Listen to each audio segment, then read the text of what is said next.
Thank you guys. Once again, we are back, and we had some technical difficulties. I don't know. We still getting an echo or something, aren't we? A little bit, yeah. Yeah, we getting a little echo or something. But Feedback. yeah, some kind of feedback. But So are we live now? yes, we are live, honey. And Shirley was gonna come in too, so we was gonna do it regardless. I said y'all three once again. Yeah. Three amigos. The three amigos. Okay. Well, basically, I went to I I came in as a peer, but that was after a long addiction, 30 years. And then went to treatment. From there, I had a couple of jobs that I wasn't that was really not fulfilling. And so I took the course to be a counselor. And I walked into New Light one day and made an application, got hired, did not know what I was doing, but I was determined that I was going to find out. And then uh, shortly after I got hired, Marvin Arnold got hired. And I would be remiss. I need to mention these people: Shirley Arrington, Ernestine Sinclair, um, Pamela Yeah, Jones, Marcia yeah, Mays, people like that. And just a bunch of people. And so together we formed a team and took a clinic that was really, in my estimation, was failing. Marvin became yeah. supervisor. I came up under his wing and worked my way up. And with him and Shirley's help, uh, and guidance and mentoring, I got up to supervisor. And at one point, we had, I think it was 600 plus clients and 13 counselors and a ton of Wow. paperwork. So, um, but I love what I was doing. It really was not like a job.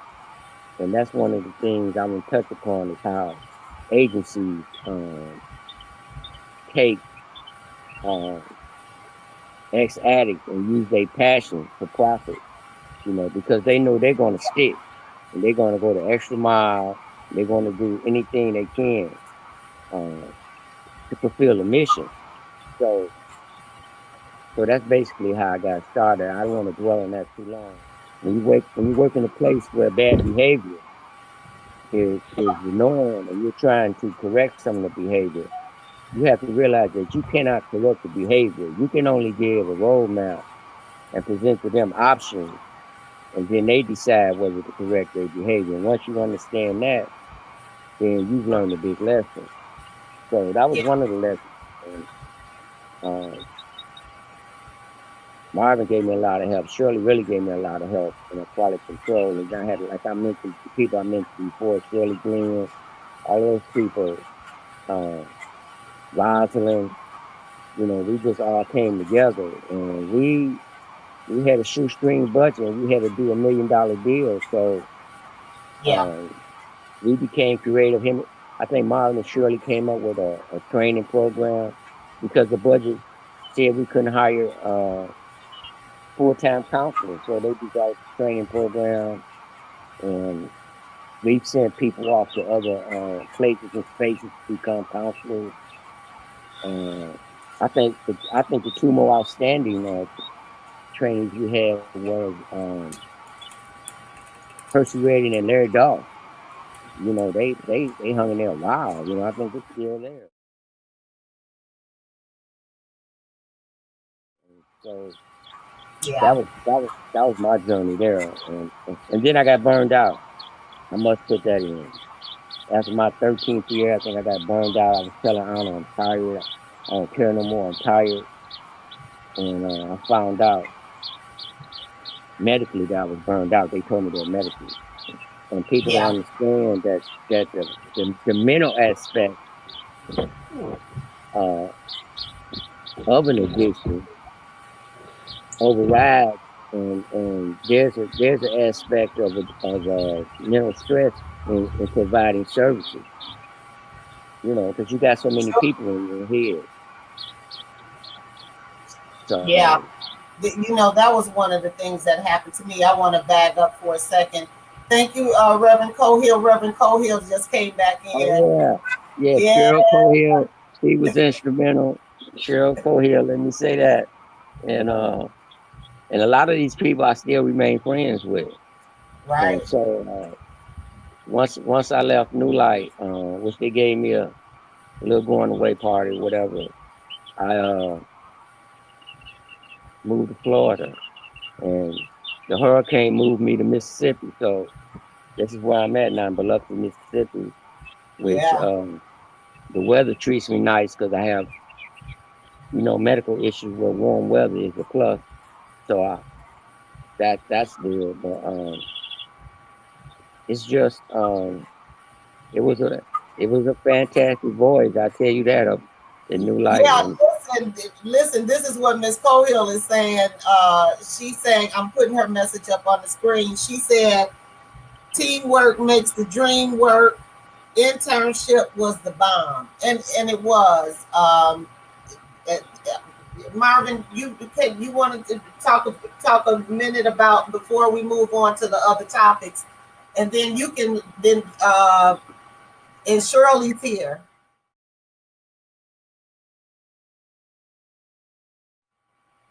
Can hey, you Shirley, wait a now minute? Shirley, Let me get her in. Shirley, Let me get her in. let Let me me. get her in. This is wonderful. Can you see me Shirley, now? can you hear us?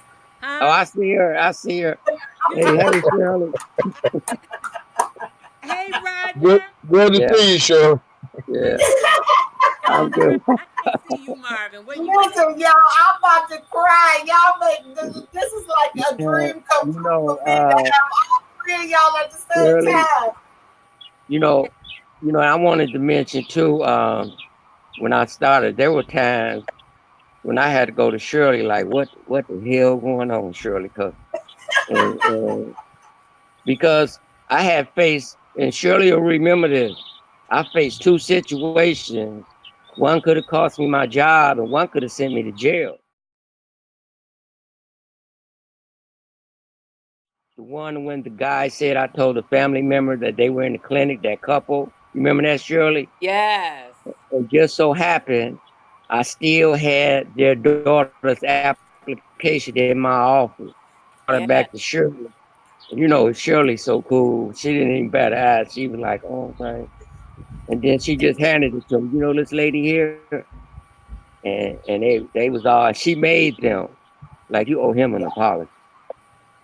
Yeah. Because she could Yeah. have been up here and saw you. And the other one, Shirley, I was accused of there, you know, and paperwork saved me again. And I had already remembered that you said put it on put it on paper, Hey, you why know. did you tell her if it's not If written, it ain't it in didn't writing, happen? it did happen. Right. If it ain't on paper, it didn't happen. So, and one day Shirley told me it used to be so rambunctious up in there. And then when we finally got a handle on it, Shirley called me in the office and said, Mr. Gregory, you don't have to do that anymore. And I was like, oh, okay.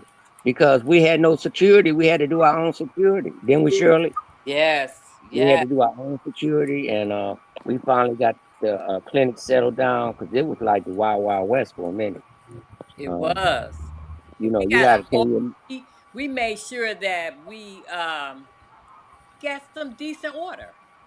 yeah, yeah, we had Yeah, yeah. we had to keep And you that know good what, order. you guys, I want you guys to back up for a second because we're just kind of doing this impromptu.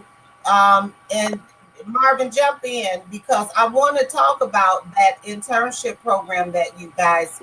I mean, it was just a brilliant uh, Yeah, thing. that was good. Myself, I am eternally, and I'm tearing up. Y'all gonna have to. I said I wasn't gonna do this. Yeah, Don't you put blow your nose, and keep on coming. right. Get you some tissue.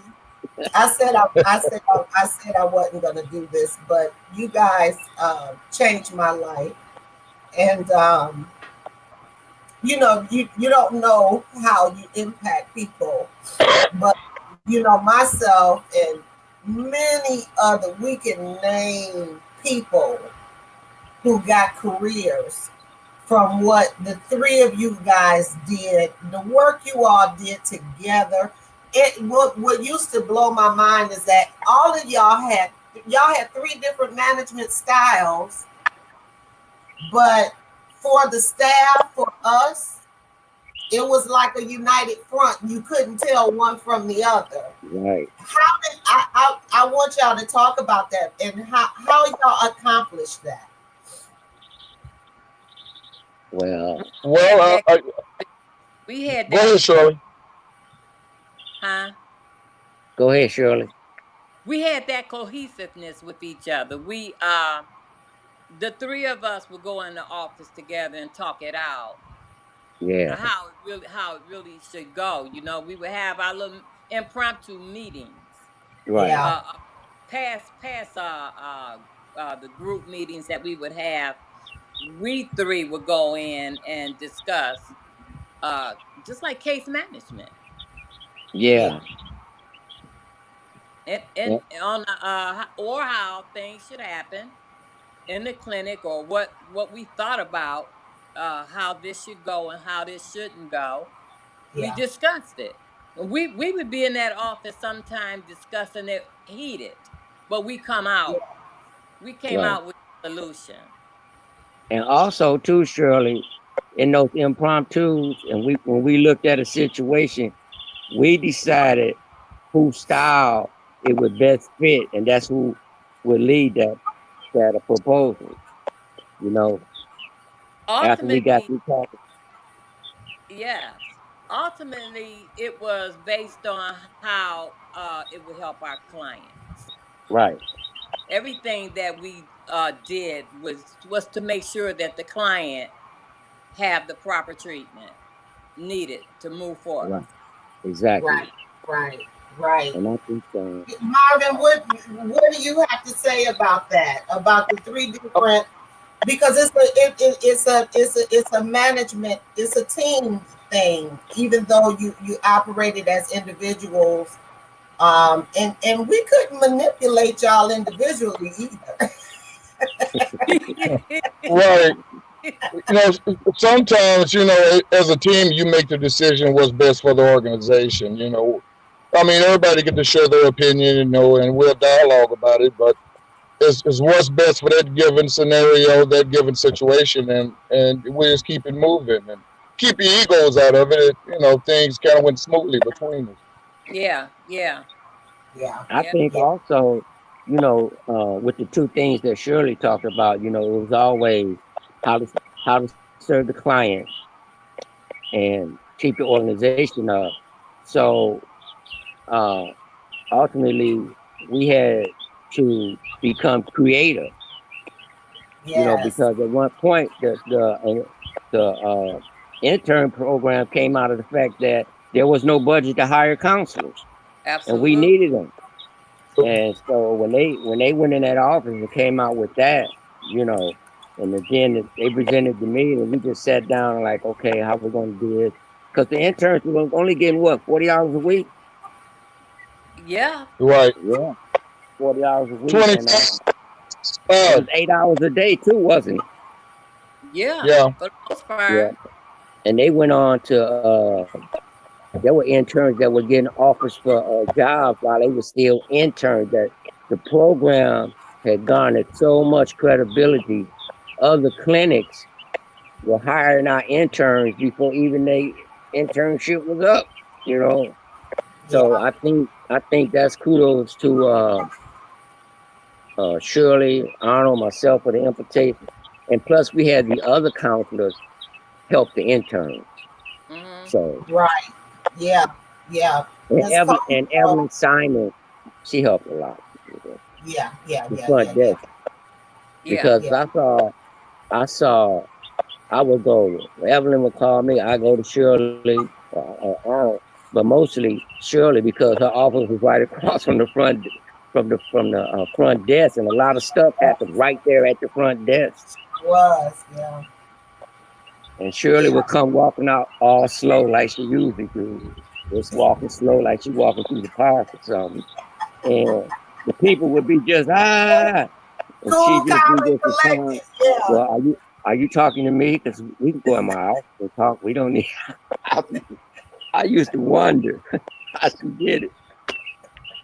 Yeah, So yeah, so I mean that was a wonderful program, and I hate that these counselors that's up and coming in the field won't have that the benefit of the three of you guys, because I'm telling you, and I shared this with Roger the other day. I was telling him, when I was in school, when I went back to school and got my social work education, um, you know, now your research and some of your other statistics and stuff like that, technical classes, there was a learning curve. But all of the practicum stuff, I breezed through those courses.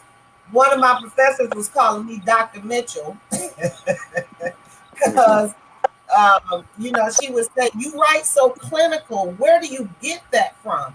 And it came from that training.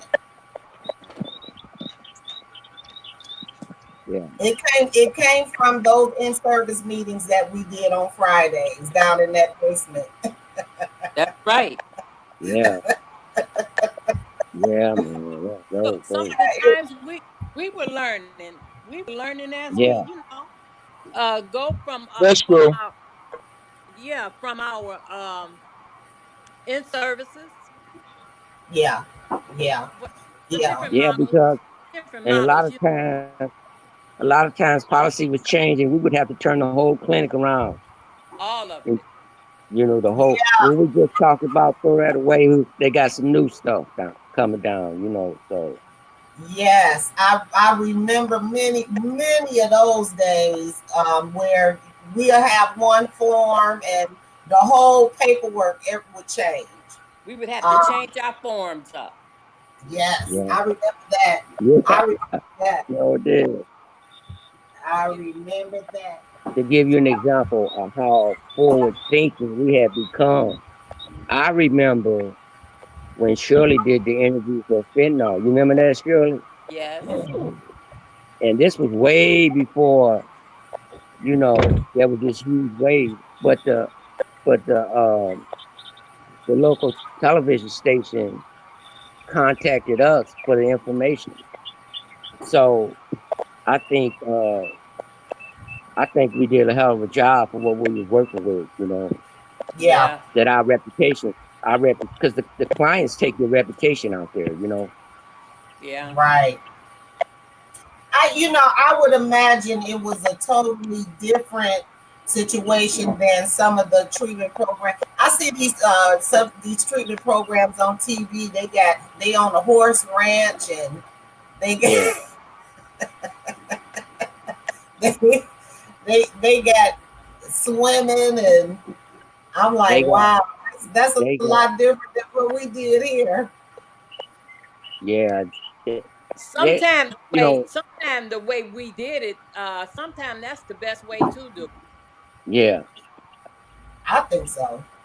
Yeah. yeah, Because I think that a client can appreciate the sobriety after that. yeah, Yes, yeah. And yes, I think also, one of my pet peeves was the money that was allotted for treatment.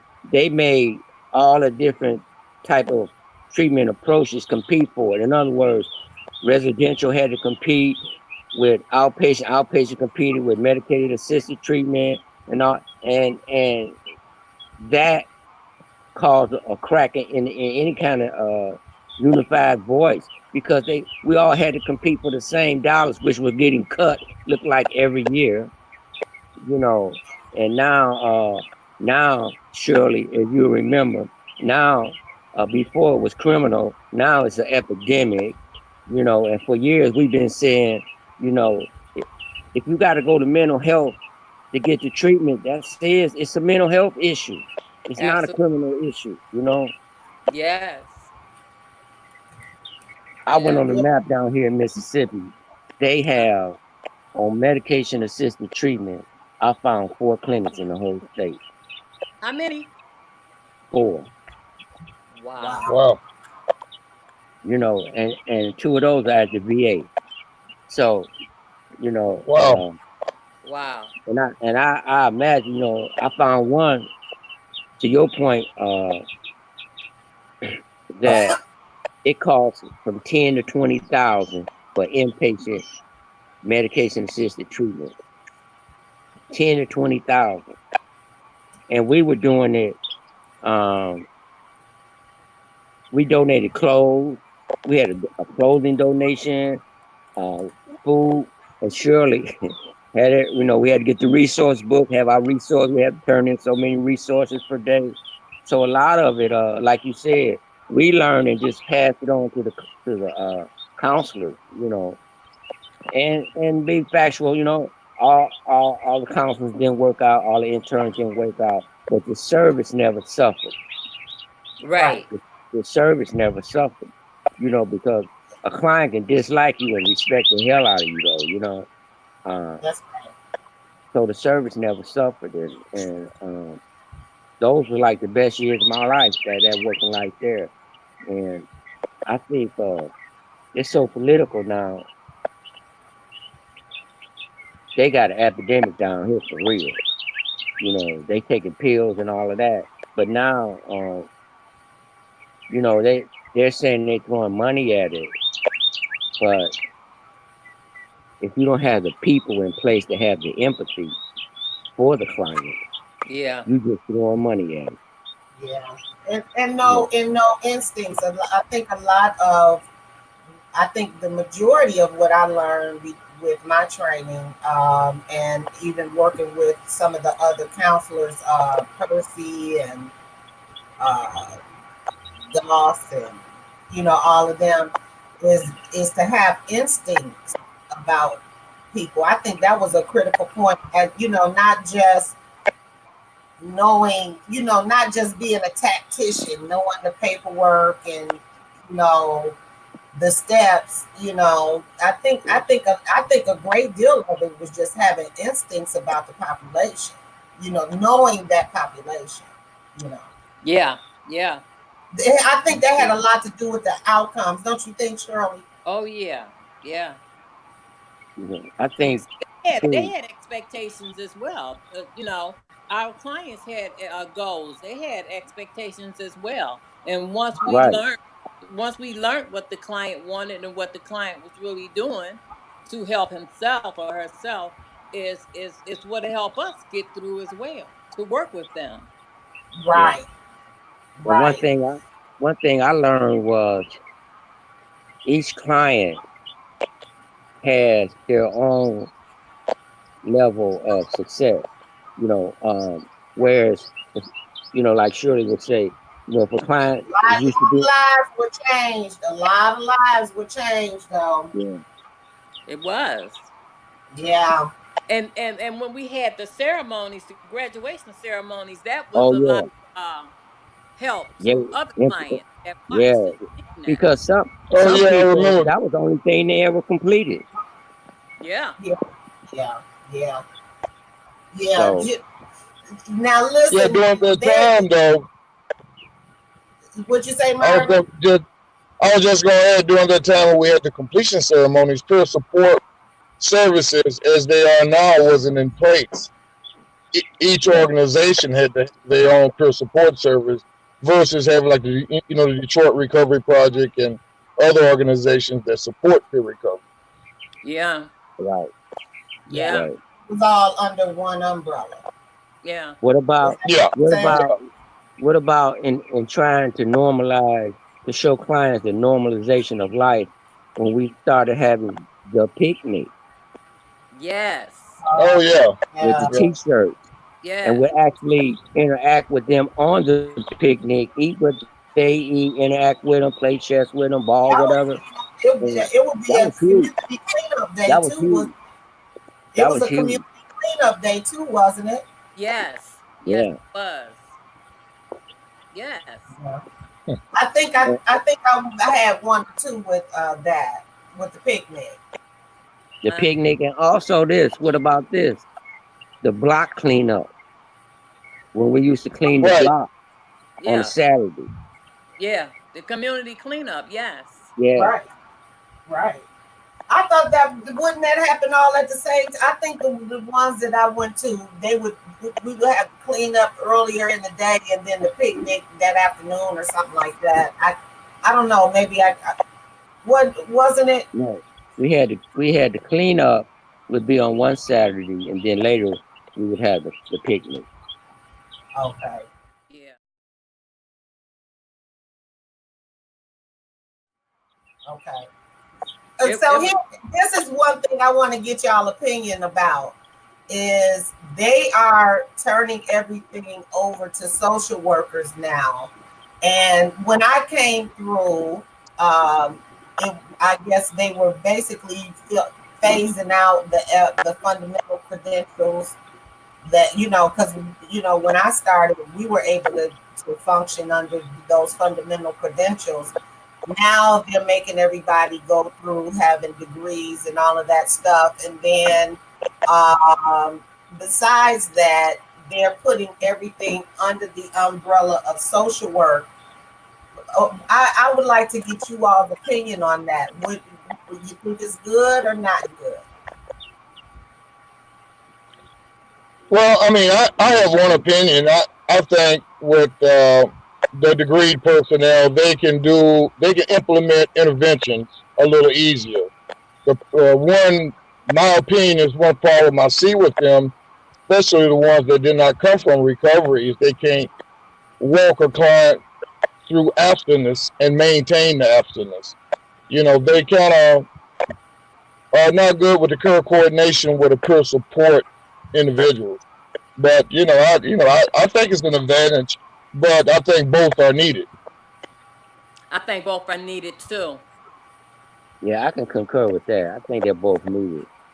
Yeah. And but as long if you can um, put the social work person with the peer person, and there's mutual respect, and that the client has to be served, and they recognize each other's strengths and weaknesses or whatever. Um, but I don't think because social work kind of confines them to one particular therapy sometimes, and in the peer Yeah, support, it goes back to the client. What supports the client?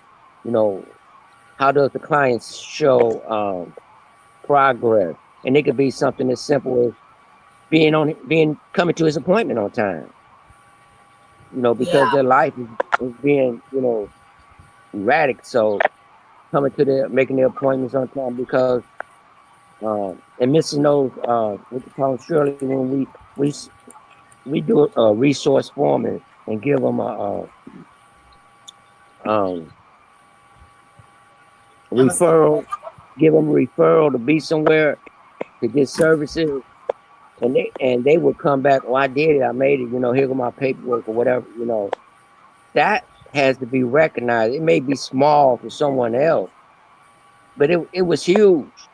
When you got someone who hasn't um, been responsible for years, Yeah. something that may be small to someone else, but and you used to Shirley, you used to heap high praise on that. So that was one of the things I learned from you, and I learned the clients are invaluable for telling you what it is that they need or what's bothering them. And if you have an adversarial relationship, or you have a big eye little you relationship with them, you will do more harm than good. If you see Listen, them as below you and you above them, you cannot help them. You're only going to hurt them. That's what I yeah. believe. I This totally is, agree. here's what Miss Cohill made a comment.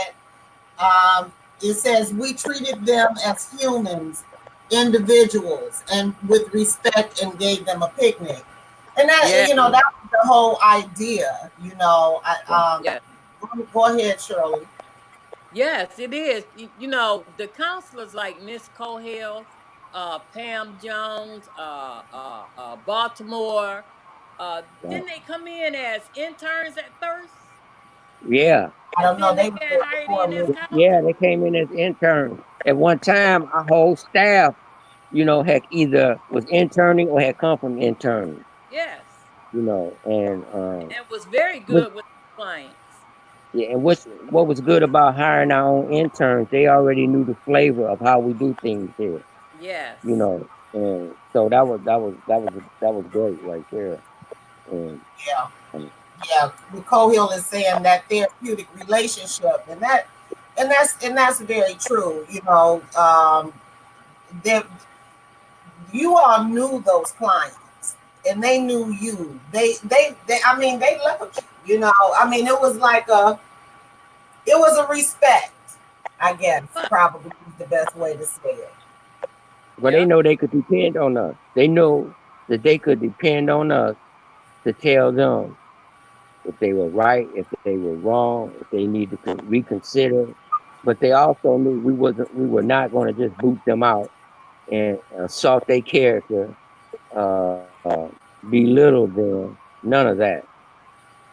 So they knew that we would uphold and uplift them, and all they had to do was tell us what was going on And Yeah, tell the truth.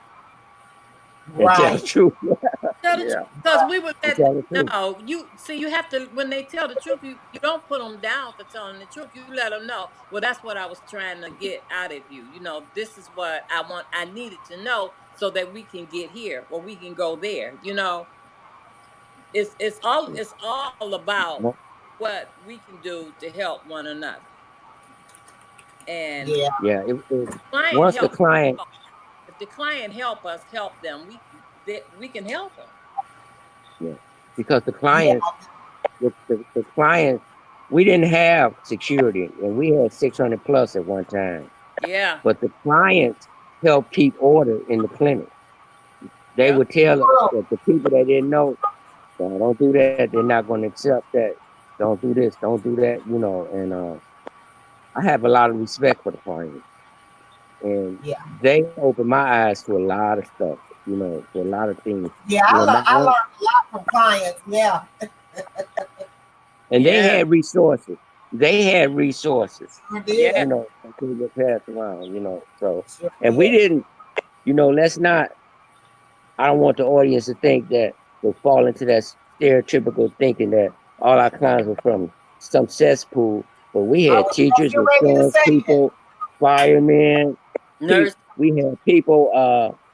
Some people were from entertainment.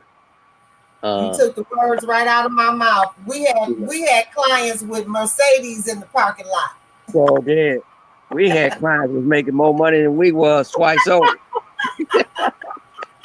traveling, going out the country, and everything. Yes. Right, Yes. right. And it was Yeah. just a broad spectrum of the society, and that's That's why. right. Um, Society need to come to grip with the fact that addiction covers all economic levels, social, That's right. economic levels, and they need to get a grip on the fact that it's a mental health disorder. Nobody chooses to be miserable, you know, No. and stop putting labels and stigmas on people. If you notice, medicated assisted treatment clinics, they never have a sign on their building. They might have an initial, I don't know what they had an initial, but they don't have a sign saying, Mhm. you know, we offer these services, methadone, buprenorphine, and all that on like a big billboard or anything. I'm just saying that, Right. um, society sometimes makes our job hard, you know. Well, you know what? A lot of that is with with societal influences. Um, is that we were talking earlier about how public policy and all of that stuff is created. It comes from society, how society reacts to a social problem. Well, addiction is a social problem. And if people think that um, if society at large thinks that the addicted individual just chose to be that way, as opposed to the disease concept, then that's going to affect policy. How policy is written and it's going to affect the funding. And that's Am right. I, am I explaining it right? Absolutely. Yeah, Absolutely. Because, Yeah. they only listen uh when it comes to the dollars and the vote, then you'll get their ear. right. If it starts to cost them too much, then they'll throw some money at it.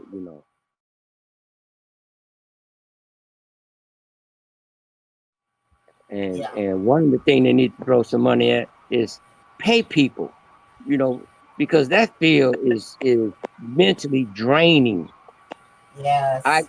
When I first left, I went to Atlanta first, and I took my license with me, Shirley, transferred it over to from Macbeth to Georgia.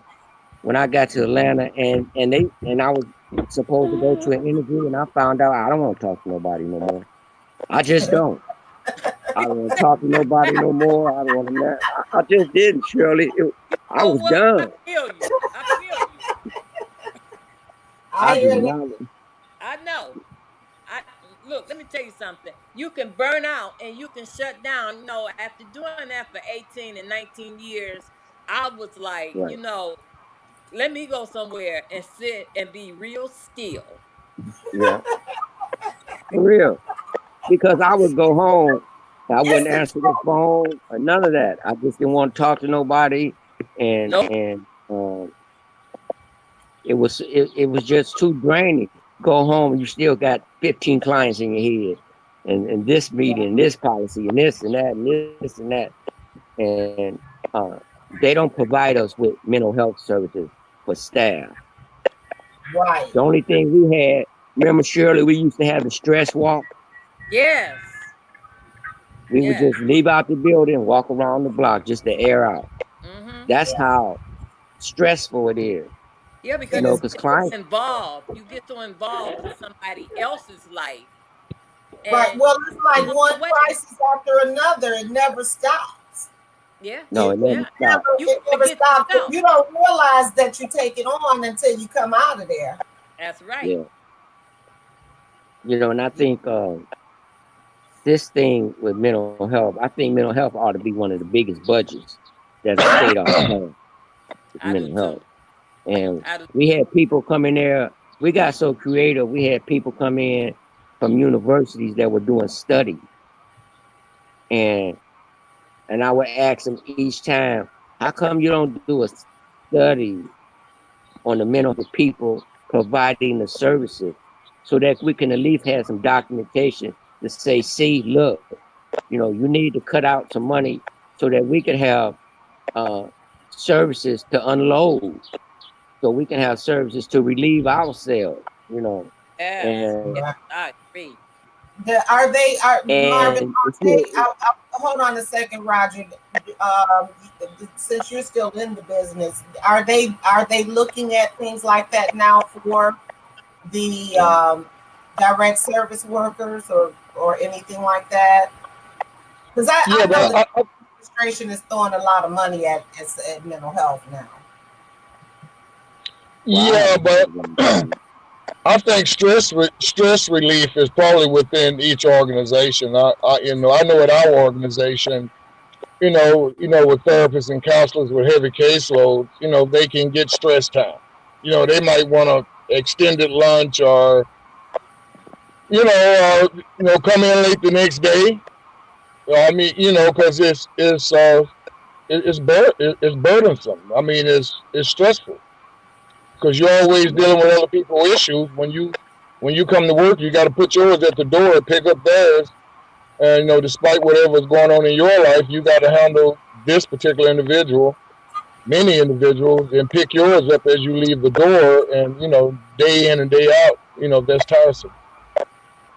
Yeah, I think we did a great job too with that because we had an open door policy where staff could come in and talk about their problems, Right. and it was all in line with keeping our staff healthy, and also recognizing their efforts, because a lot of administrations, and that's across the board. I don't care what treatment approach it is, whether it's outpatient, inpatient, medication assisted treatment. A lot of administrations are focused on the bottom line because it's intertwined. If there's no money, there's no honey. You can't give services if you don't have the money.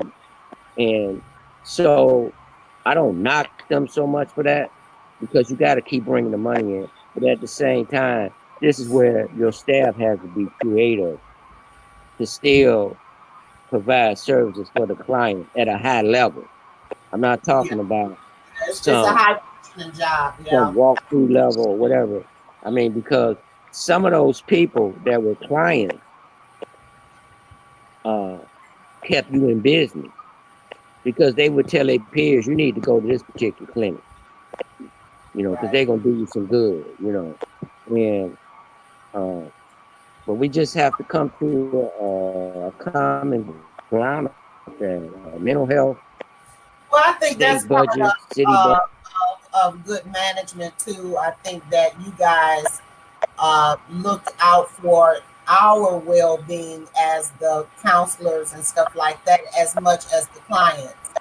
Um, you know, if I wasn't feeling good, it was nothing for any one of or whoever. If one of us counselors wasn't feeling good, or we had some family issue going on or whatever, and you guys are aware of it.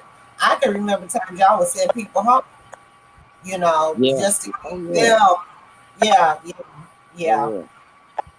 Oh yeah. And Yeah, Roger, I like to give you kudos because I was reflecting back when we had about 640 to 660 clients at one point. Then you got to operate without a security guard.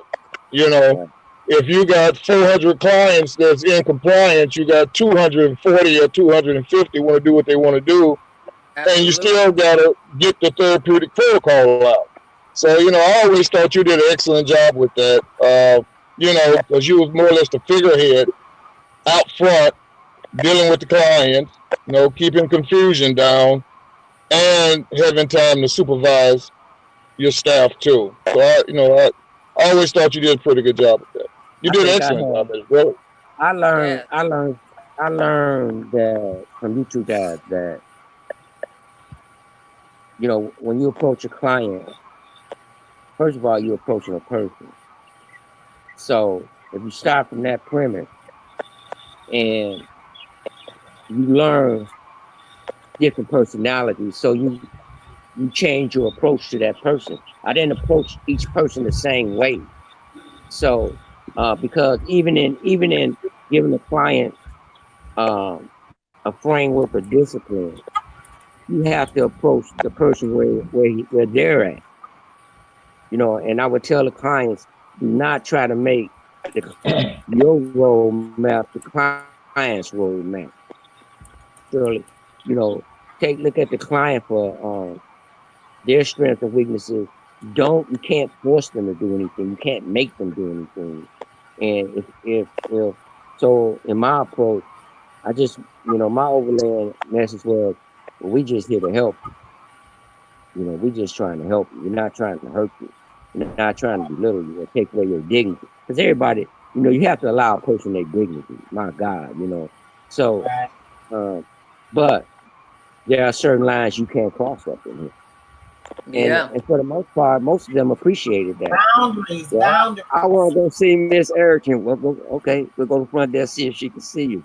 And that's where that unified front, because once the hours began, once that door opened, we all had the same mindset.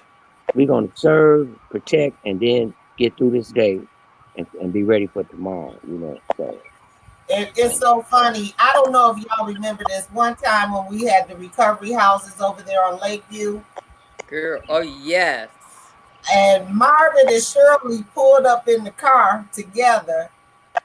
I told everybody in the house, y'all better run for cover. You see them two together, it's a problem. I didn't know what was going on. I mean, Yeah. I think for the three of us and the staff people, and I'm not gonna ever not include the staff, because we had some diamonds come out of that staff, man. We had some people come out of there that was A lot of shining. people got their careers You out know, there. we even But Roger, look, it's like third generation now, because now you got Tina Jones and them coming through. They was clients. Tina get ready to get her bachelor's degree. yeah, Wow. So Congratulations, Tina. yeah, All I can say is congratulations. she, congratulations. that. I mean, that's so. It's like a. I What can see happened? you, Roger. I can I, see I don't both of know. you, but I can't see Deborah. I can't see No, Deborah. I can't see neither her. can I. I can't see Shirley either, but I can hear her. I I can can hear see you, Shirley. Shirley, I'm but I back. can't Can see y'all see Deborah. me? Okay, you got it back? Yep, Yeah, I I got got Deborah. that. But just think about that. How the work you did up here just still. It's like the anointing, Shirley, is still flowing from the head. Yeah, I Yes. think a lot of times though, when we did things like the graduation ceremonies and the picnic and all of that, you forgot about the fact that you was not getting paid well. You didn't have great benefits. Nope. Your 401k was not booming, you know, and you still had your own bills laying on the table at home. It kind of, I don't want to say took you out, but it did, So it was because treatment is a partnership between the client and the therapist or the counselor, and it is teamwork from the I would say from the ground up. It's teamwork, because without it doesn't work. You can't do it. And because we started sending people to mental health early. I think we Yeah. might Yeah. have been one of the first clinics that recognized that this is a mental health issue. Yeah. So and they started Well, going. So that brings me to another bullet point that was on our agenda, Roger, when that you were going to talk about the stigmatization associated with medication assisted treatment, because I mean basically everything is medication assisted now because of co-occurring, right? yeah, I don't get where they they let the stigma from decades ago remain. That's just, to me, order to stay in the same thinking. There's a new things coming along.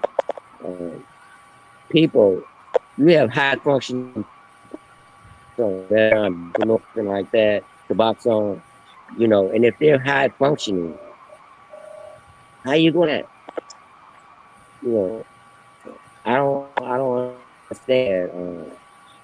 And sometimes it comes from their own family. Their own family can do it. Mm-hmm. Their own family who don't understand, and so that's education. Yeah. That's all you can push is education. Because, like Shirley said, we learned Anybody else as have we any was working. thoughts on that?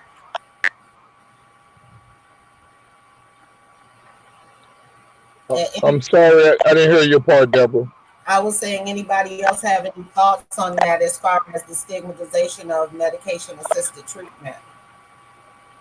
Well, with I guess the so-called opioid epidemic, it's touching more aspects of society. And, I think that it's slowly going away. I mean, you got to look at it. Some people, it started from auto accidents. They fell off a ladder at work. They got hurt at home. Yeah. Uh, you know, I mean, people get addicted by various means. Not everybody was recreational heroin, and but once the doctor cannot write their script, they might go to recreational heroin. But the whole thing about it is, I think with the epidemic touching more and more of society, the stigma is slowly, it's not going nowhere, nowhere fast, but it's going because it's touching more people, within the society. Yeah, And it's yeah, called, I totally agree. I totally yeah, agree. And what it is, it's not even so much heroin nowadays. It's no, the pills. It's the oxycontin. It's the fentanyl. Correct. It's Narcos. yeah. It's those. And not only have it touched um, black people, now it's emergency because it touched white people. Right. And yeah, so so the stigma will basically just about, it's not really a stigma anymore because it has white people. So right, and it's emergency now. Yeah. Whereas yeah, when it was basically black folks, it wasn't emergency like it is now. Yeah. So and by it being an and also, emergency for the white folks, black folks get treatment as well now. yeah, Right. Right. Even Right. then also, it's the move to the suburbs and the upper echelons now. yeah, You know, it's all up in people that make nice money. and it's You not know, and just young people, it's old people. right, See, a lot, and it's old people that stay at home, and basically, like Marvin said, it does start from the pain medication from accidents and right. things like that. And then when the doctor say, "Well, you should be doing fine now, can't write you any more prescriptions," well, then you seek other words because there are people in your circle who know, well, so and so has some pain pills and it helps her. You Well, know, one of the things that surprised me is how the drugs have taken over these senior complexes now. Oh yes, yeah. Oh my God. I yes, mean, like, it's unreal. it is. And from the seniors I talk to, it's two ways that it's taken over. One that they use it, and the other is a supplemental income. And True. Wow. That's I a seen a hundred older percent true. I seen an older woman, uh, and I was talking to her, and she was white, and she looked like she was drowsing. So I said, "Sweetie, are you okay?" She said, "Yes, my doctor had me on this marijuana." So, well, it kicks in my head that this not just marijuana. This is, well, by me being who I am and what what I You did know for them a living, I sides, said, yes. right. So, it's just this, it goes all the way back to like somebody said, "Well, what have you had?" And I said, "Oh, I just smoked a joint." And you looking at them and you say, "Well, a joint don't do that." Well, that's happening today with the older people. Okay, they taking their medication, the doctor's prescribing them these pills, you know, and that's what it is today. I don't even know if heroin is what do they? I mean, is people still own it heavy? I don't think that, Marvin, you were saying something not long ago about they ain't even getting heroin no more, are they? Right. Uh, it's 90% fit now. Yeah, Wow. So they had. when you do drug tests, Marvin, do you see what you see? Just it just says opiate. Fentanyl, barbiturates, benzos, crushed up. Yep. And they snort this. Yeah, I was reading. I just happened to read an article today where Deborah was asking me about the money that Trump's throwing. He had hooked up this task force for the Appalachia area. That's West Virginia, Virginia, Kentucky, all of that stuff. And they arrested 60 people. 53 people were from the medical field, and they had put out 62 million pills. How you put Wow. out 62 million pills, Honor, Woo. Right. in one geographical area? Wow. Yeah, And there goes the Hippocratic oath. yeah, so Right. um, I think the stigma ought to be reversed. I think there should be a stigma on those who produce and prescribe, for monetary gain. That should be the stigma to me, because you're taking advantage of someone who, especially, if it's your doctor or whatever, who has given you their trust, and then you exploit their weakness and you getting a kickback. That's criminal to me. That should be criminal Yeah. to me. Well, you brought up something, and I want to go over this real quick about the supplementing the income. The Marvin was talking about that recently. Uh, the what did you call it? Commercial enterprise of That's how he talks too. That sound like Sure. he called it the commercial enterprise of prescription drugs. that's right. So what are y'all thoughts with that? Shirley, go ahead.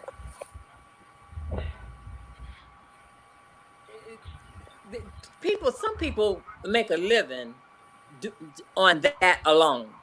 Yeah. Believe Yeah. it or not. Yeah. Looking at the news, I think it was today. I think it might have been in Monroe, where the little young girl was taking the pills. She was telling the pharmacist that she was stocking. He had her stocking the Xanax. So she stocked the Xanax for about maybe 2 or 3 months, and she had stolen 2,600 or 26,000, something like that, pills today, and she's going to jail. My God. Mm. She's going to jail. Mm. All of those pills she stole is, I guess we could say it is an epidemic, and I guess it could say it's commercialized because people are making money.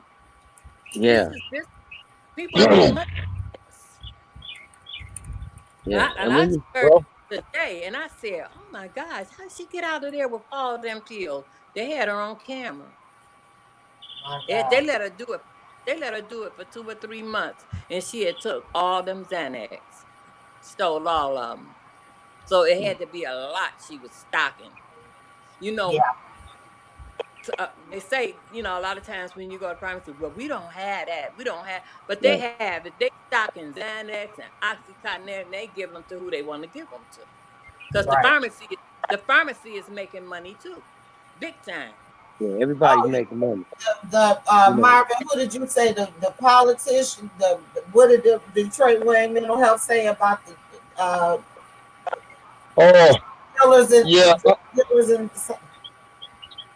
Yeah, I attended a symposium at Wayne State last year when they had the DEA and all kind of state and federal law officials. And the one thing that they is emphasizing throughout the United States is locking up drug dealers in a lab coat. Meaning they right. want doctors who are overprescribing, you know. And I think they gave one illustration too of a physician in Monroe who actually, with I think in 2 years he had did like 35,000 scripts just for hydros. That's a No, lot. he yeah. there's he That's a lot. exceeded. I think he made in excess of $9 million. Oh wow. Yeah, yeah. So I mean that's nationwide. These physicians are basically greedy. Period. Yeah. Yes. Right. Yeah. They have done more harm to the country. It's not just the see. This is the problem with this. Yeah. We gonna take your word. The commercial enterprise. It's coming down from government. The politicians is making money off of it. The pharmaceutical companies are making money. The pharmacies, the doctors, uh, on down to the patients themselves. Everybody making money. That's one of the reasons why I don't think they can stop it, because it's too much money. Well, I think as far as the politicians, I don't think there are politicians who sit on committees that make decisions about pharmaceuticals who have pharmaceutical stock. They're not going to decide against their own self-interest. No. They're not going to block their own money. I think that should be illegal. Yeah. You know, if you're on a committee and you got pharmaceutical stock, you should not be sitting on a committee that's has the power to say yay or nay on a Regulation. pharmaceutical company. Yeah. That's Yeah. crazy. Right. That's Well, crazy. you got to look at the former that Mitt Romney. He ran for president a term or two ago. He He owns against CRC. Obama, didn't he? Mitt Romney ran I'm against sorry. Obama. Yeah, he ran against President Obama, and he purchased CRC, who's big in Texas, Minnesota, Carolinas. I think he owned probably 30 clinics in the United States. Really? So that's how But you politicians. know what? Yeah, now see, you brought up an interesting point, because when we were talking about the privatization, Roger, Uh-huh. when we was talking about remember we was talking about the privatization with the nonprofits and the private companies now that's Right, taking over. right, That's right. part of the problem right there. You got these big conglomerates. Uh, what do they call them when they all merge together? Corporations. Huh? Corporate. Yeah. It's Well, corporate. but it was a word I was looking for. But anyway, they're even doing that with the hospitals now. Most of the hospitals are privatized now. These Yeah, they're hospitals are not consolidating. nonprofits no They're more. consolidating. Yeah, The client is being underserved because the client, the addict that's using all this stuff, they're the last thought. Whatever money they're making is a pittance compared to what's been made off of them.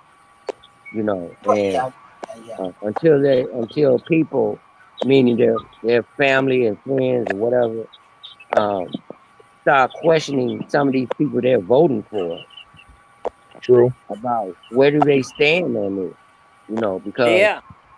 um, people dying. I think the opioid overdose has overtaken the heroin overdose in in Yeah. in It has. rays. Yeah, So It has. it's the prescription overdoses. I'm gonna tell you, I was looking at some numbers. We losing about 130 people every day just from prescription overdose. Yeah. oh And yeah, that's not from nothing all else. ages, That's just prescriptions. right? And I know, and they need to bolster the staffing for these different types of treatment approaches.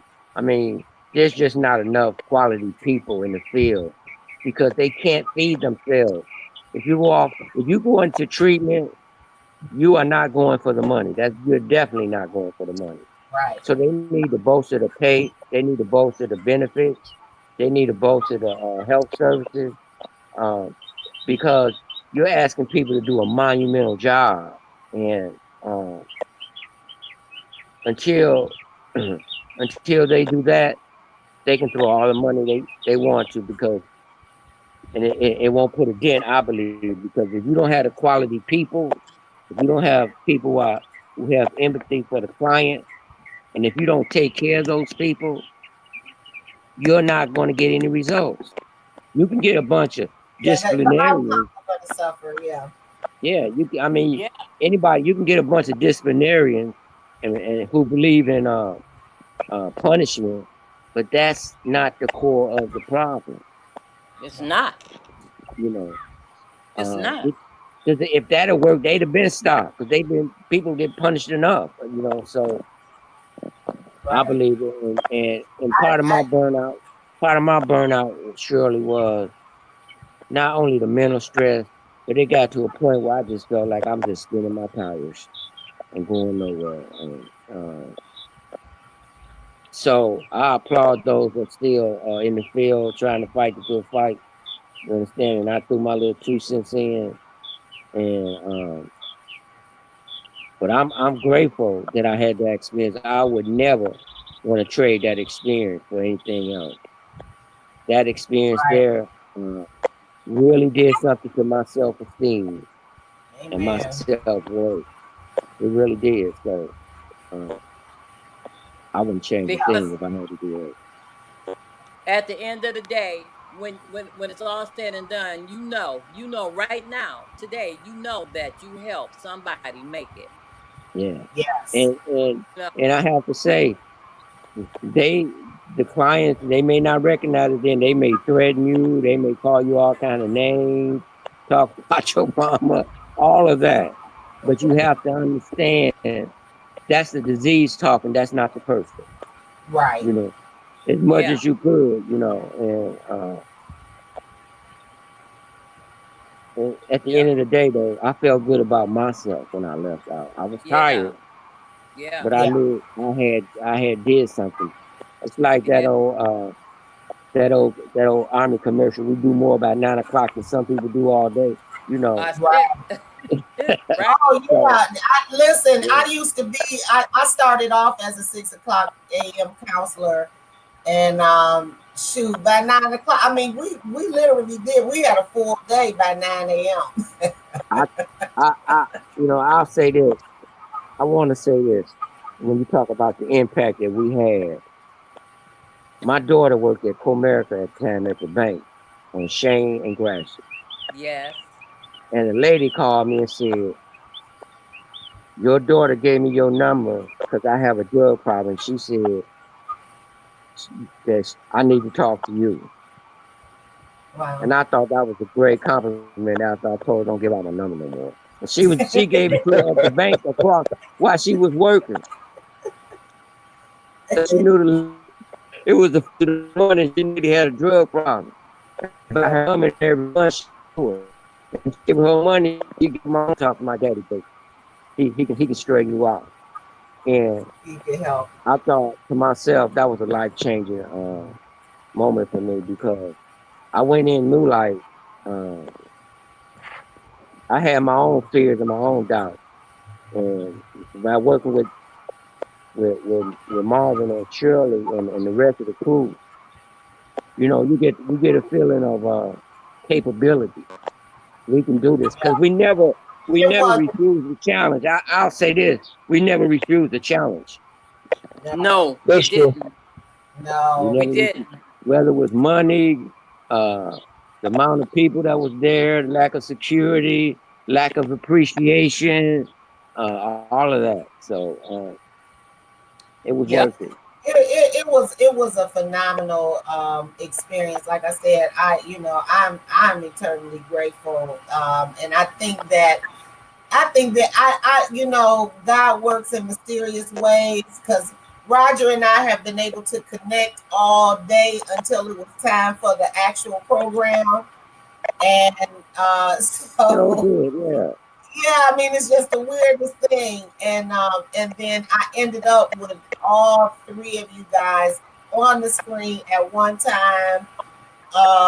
I listen. I'm telling you, I think that this is probably the best case scenario to let you all know the what you did as a team, as individuals and as a team, and the lives that you changed and the people that you poured into. It has not gone. Your work was not in vain. I believe You that. know, I like to share this since I got both Roger and Shirley on the line. Yeah, which I said many times. I even told Doc. I mean, no individual is greater than the individuals he surrounds himself with. I don't care who you are. If you don't have good coworkers or good managers with you, you're not going to be successful. Mm. And I can look back at some of the stuff they knew right now that, especially Yeah, you, Roger, Shirley, yeah. that you guys, put a big impact in our lives. You know, you think about Tina when she coming in. Now Tina walking out with a bachelor's degree. Right. I can remember Percy was the first trainee. I can remember Miss Collier came through the Miss training Royal program. said that she was women. She said she was the first of the first three or something. Yeah, she Yeah. came in with Percy. She came in with Percy. I Okay. remember Lowry. Many other staff member Isaac. Roger, you kind of Yeah. Yeah. Isaac. tutored Yeah. Isaac for 3 or 4 years. So it's good to see them still in the field working and doing what they doing. But you can look back on your career, man. You impacted a lot of people's lives. And and surely, quite naturally, I want to say that you was instrumental in all the success I had at New Light, or even what I do now. A lot of the things that we utilized back then, I utilize now. Some of the managerial techniques, Yeah. and yeah. So I mean, I appreciate both of you. I always said that it was probably one of the best clinical teams that I worked with. I And think it you know was the creativity. I think Yeah. we were the best in the city because we had we had our own personality, we had our own style, um, and we complimented each other because we respected each other, and we Right. always knew this is not about me, this is not about us, it's about the Right. mission, you know. And so I used to come to sometimes I would be in you guys' office, and y'all wouldn't be in there. Sometimes I had to tell Shirley, I just need a minute. I just need a minute. Just let me sit here. Yes. Yes. I remember that, Roger. You used to just come Yeah, in, close my door, and you say, "Don't mind me, Shirley. I just want to sit here for a minute." I used to do the same thing to Marvin, though. I used to go yeah. in Marvin. I used to call myself hiding, but really wasn't no hiding Hmm. place up there in Florida. But, You but got that right. I used to go up in Marvin's office, or I would go in Mr. Gravy's office and close the door. We just used to just go in and utilize each other and lean Yeah, Yeah. on each other, and we Yeah. really could do that regardless. Y'all helped me a but lot. Well, It's true. Robert said something important. I think I think that you got what probably was able to shine through to the rest of the staff as you all mutual respect for one another. I I, yeah, I mean I can remember hearing the blowout in the administrative offices. I can hear y'all hollering and screaming at each other. I, We something. I go think down that back hallway. Huh? What'd you say, I, Marvin? I, I was at something kind of funny. I remember Roger gave you LaMelle's office. I said, Roger, what's she doing in that office? Yes, yes, Roger moved you up from downstairs and gave you that office. And I said, okay. Yeah, sure did, sure did. I think A lot of people you don't know, know Reverend Coyle is the one who brought me over there. Yeah, yeah, yeah, I yeah, He remember that. yeah, brought me there. yeah, Sure yeah, was. Sure yeah. was. So, you I know, mean, a She was lot of she was a history. good counselor. She was a good counselor. and Who, you know what Reverend else, Coyle? Shirley? We one thing we haven't touched on is when you felt like you just couldn't carry on, it would be some catastrophic. We've had clients die.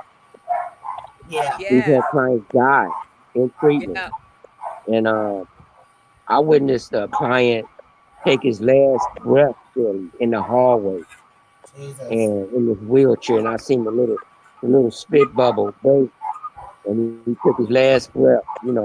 We've had clients die in the street.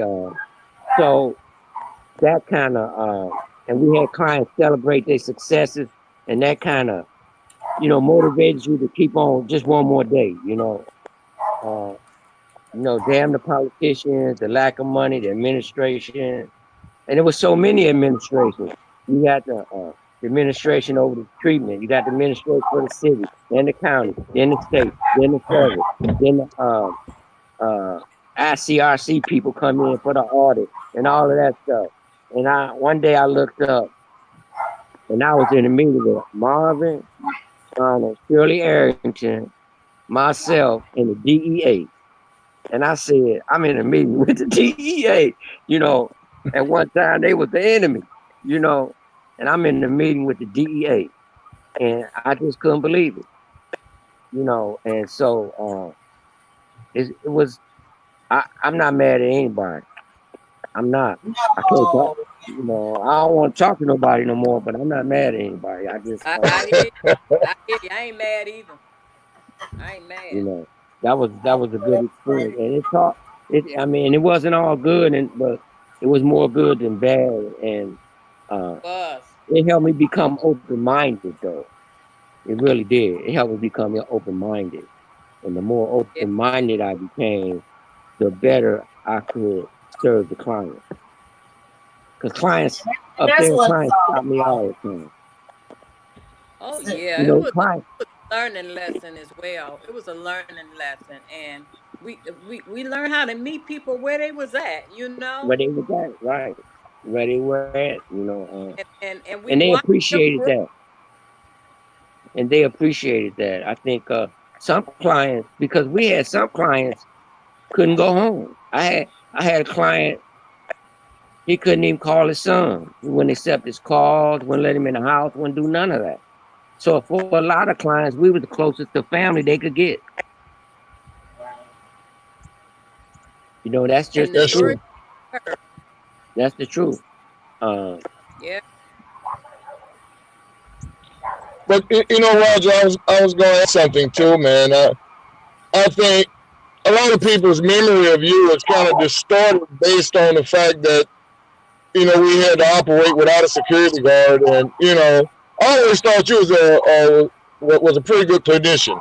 I used to sit in on some of your groups, hear some of your philosophy, and walking people, during their recovery walk, and a lot of that got kind of put in a backdrop based on your clinical supervisor job as authoritarian, keeping the front yard clean. You know what I'm saying? hmm A lot of that kind of went to the wayside. But I always thought you was a pretty, you was an excellent clinician also. but to that point, I've had so many clients that would come to me and they would tell me things that would help keep the security of the clinic. And when I had a group, most of my clients showed up because they knew I was not going to bombard it with statistics and clinical terms. And I just brought it right down to where they were at. Yeah. And I would show them, this medication has given you 24 hours. What are you yeah. going to do with it? What are you going to do with it? So I got a lot of love from clients up there, especially when Yeah. my brother died. They showed me a lot of respect and love. So I wouldn't change a thing. I just wouldn't. It helped me become a better father, son, whatever, uncle. Because uh, it takes you out of yourself. It do. It takes you out of yourself. So, Yes, it does. Yes, it does.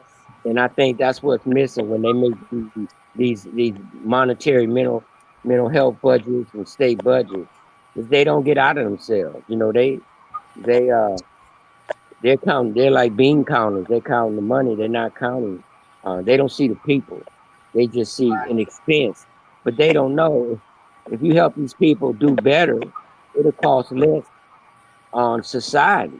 As far as services, that society will have to take them to court, arrest them, take them to court, arrest them, take them to court. So now it's an epidemic, Shirley, like you said. Now they're coming around. Oh, it's an epidemic.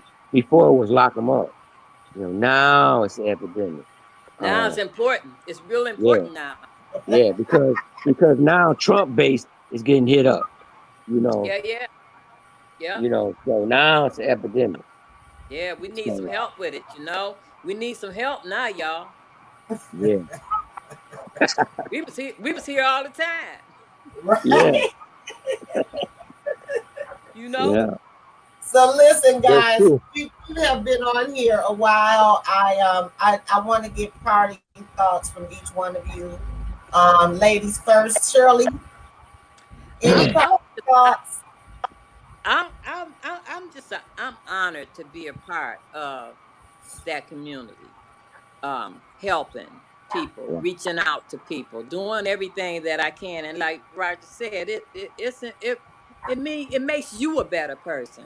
And as the result of doing that, I call it a ministry. I call it my ministry, because sometimes I would have to close my door and go in and let a client know this is not what you want for the rest of your life. Right. You know, I call them ministry because we had the ceremonies, the graduation ceremonies. We had a food program, if you remember. Right. All the things that we put together so much in that program, till it wasn't just helping the client, it was helping us. That's right. Helping us feel good about what we were doing. You know, it was helping us. We seen what the client could be before the client seen what they could be. Right. And I know from experience of what I went through, trials and tribulations in my life, that I had to reach down inside myself and try my best to pull a client up, because I know how I feel once you get up. You know, I know how I feel. You know, the old saying is, you can feed a person by giving them a fish, but if you teach them how to fish, they can feed themselves. That's right. You know what I'm saying? So, you know, it's those things about that program. It's the interns. It's the program that we wrote. It's all of that that has helped me to be who I am today. Yeah. You know, for who I am today, I have more of appreciation for people. I'm able to let a person be where they are until they not. I'm able to not judge harshly. Right. You know, I'm able to just say a prayer for somebody when I see them down and out. So as a result of the program, and Marvin and Mr. Gregory and Roger. Well, I call it Mr. Gregory in front of the clients, but Roger. You there, our staff, all of that, it mean much. A lot of great people. Yes. So I'm grateful. So as a result of it, today I'm grateful. Yes. Right. But I'm like Roger. I'm not really trying to talk to nobody.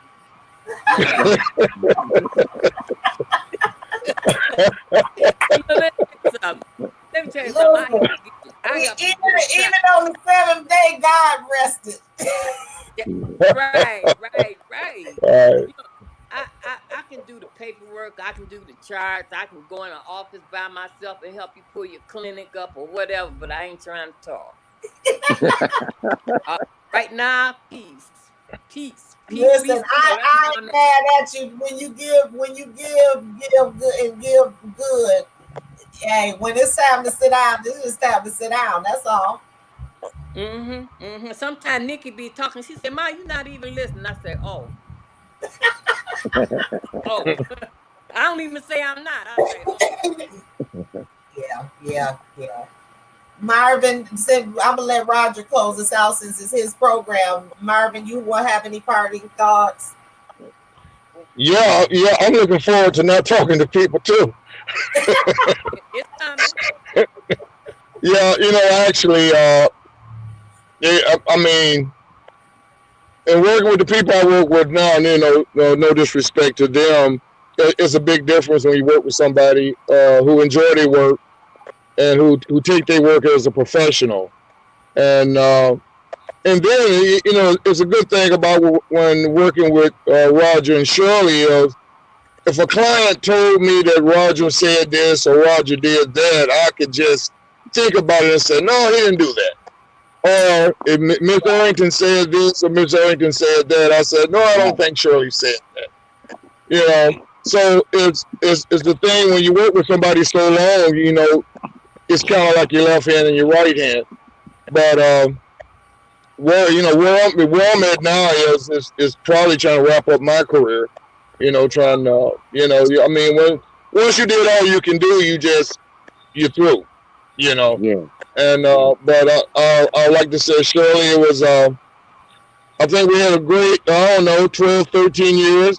Roger, we had a great 12, 13 years. You know, I enjoyed it. Made my life a lot easier. You know, I could think of 1,000 scenarios.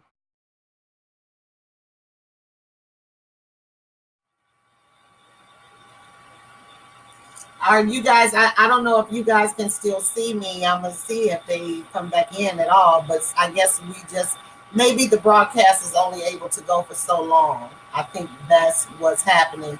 Thank you, Reverend. Thank you, Tanya, yeah, for sticking with me and coming back. We had some more people in. I think that yeah, here they come back in. Yeah, I don't know what happened. We just knocked off. I don't know if Shirley and Roger is coming back, Oh, okay. but I was just telling. We got Reverend Cohill and you remember my girlfriend Tanya, right? Right, right. So they came back and hung out with us. They stuck with us to the end. So I love y'all. And Well, you still tell Roger he owe me when he get to Detroit a seafood dinner. I, I did not expect this. Yeah. I know I threw you and Shirley in the pool today. Yeah, you So did. yeah, so thank y'all for coming back and hanging out and being so supportive. Y'all, every time I do one of these things, I always look for you too. So thank you so much. Thanks, Marvin. I'm a log on off now. Okay. All right. Bye bye. Okay. Bye bye. Good night, everybody.